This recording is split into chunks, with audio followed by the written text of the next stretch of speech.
இன்றைக்கான 3ஆம் புறமா வந்துருச்சு. மஞ்சரி, சௌந்தர்யா, தர்சிகா, பவித்ரா 4 பேர் சேர்ந்து எதிர்நாட்டு ராஜாவோட அந்த கேசரியோட சேர் இருக்குல்ல அரியணை, அதை வந்து தூக்கிட்டு இந்த பக்கம் வர்றாங்க. இது வந்து ஒரு சீனு. இந்த சீன் அப்படியே வச்சுக்கோங்க. இதை வச்சுட்டு இந்த கடைசி சீன் வாங்க. இங்கே என்ன சொல்கிறாங்க அப்படின்னா, மஞ்சரி இந்த மாதிரி வந்து ப்ராப்பர்ட்டியோ செட்டையோ வந்து டிஸ்டர்ப் பண்ணால் அதை வந்து எடுத்தீங்க அப்படின்னா நான் ஒரு கேப்டனாக கேள்வி கேட்பேன் அப்படின்னு சொல்லி சொல்கிறாங்க. இந்த இடத்துல ஜாக்லின் வேறு லெவலில் வந்து பதில் கொடுக்குறாங்க. பழைய ஜாக்லின் வெளியே வந்துட்டா அப்படிங்கிற மாதிரி தான் இருக்குது.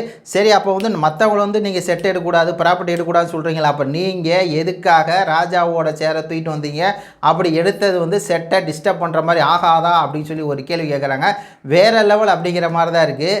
இன்னொரு பக்கம் வந்து இந்த ராணியெல்லாம் சேர்ந்துக்கிட்டு அங்கே பக்கம் ராஜாவோட அந்த இதெல்லாம் உடையெல்லாம் இருக்குல்ல, அதெல்லாம் திருடிட்டு வர்றாங்க.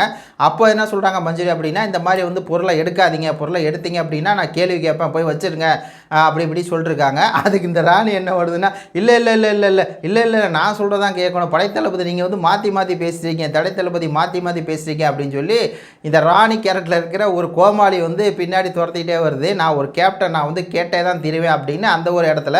இன்னொரு இடத்துல வந்து தலைவி அப்படின்னு சொல்லி பேரை எடுக்கிறீங்க அப்படின்னு ஜெஃப்ரிட்ட வந்து ஒரு சண்டை போட்டுறாங்க மஞ்சரி. அதுக்கு அவன் சொல்கிறான், நான் உங்கள் பேர் தான் சொன்னேன் அப்படின்னு சொல்லி உங்களுக்கு எப்படி தெரியும் அப்படின்னு அங்கே ஒரு சண்டை வருது. மொத்தத்தில் என்னென்னா மஞ்சரி பண்ணுறது எதுவுமே சரியில்லை, படைத்தளபதி அப்படின்னு சொல்லி ஓவராக பண்ணிகிட்டு இருக்கு.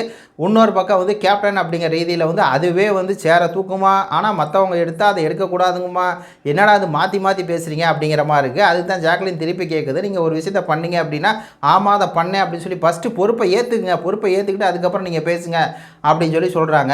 இப்படியெல்லாம் பார்க்கும்போது 3ஆம் புறமோலாம் கொஞ்சம் ரணகலமாக இருக்குது. ஃபஸ்ட்டு புறமோ வந்து பார்த்திங்கன்னா அந்த ஒரு பல்லாக்கு சண்டை, 2ஆம் புறமோலையும் பல்லாக்கு சண்டை, 3ஆம் புறமோல ஆண்கள் சைடு இருக்குது எல்லாத்தையுமே பெண்களை வந்து தூக்கிட்டாங்க. அப்படிங்கும்போது ஏதோ ஒரு சம்பவம் வந்து நடந்திருக்கு. லைவ் கரெக்டாக வந்து சௌந்தர்யா இடையில அவங்க பாயிண்ட்ஸை வந்து எடுத்து வைக்கிறாங்க. அது வந்து என்னென்னா இந்த லைவில் வருது.